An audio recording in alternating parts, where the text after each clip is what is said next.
Kişilər, hər birinizi restoran Kalısı Zastavadan salamlayıram. Bugünkü gündə menumuzda pomidor yumurtadır.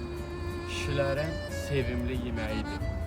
Sizin də datiyalarınızda kişilər sizə inanılmaz kabablar, inanılmaz yeməklər hazırlaya bilərik.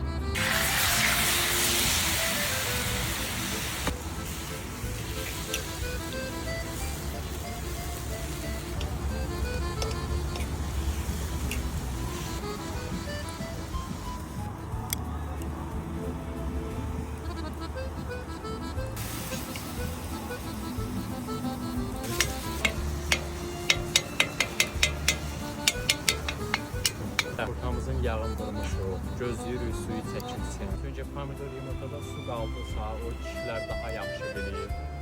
Ondan pomidor yumurta olmaz. Yoxum daxil.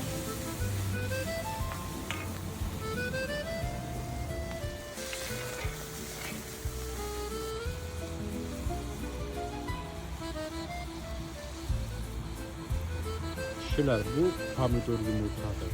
Pomidoru çox, yumurtası az.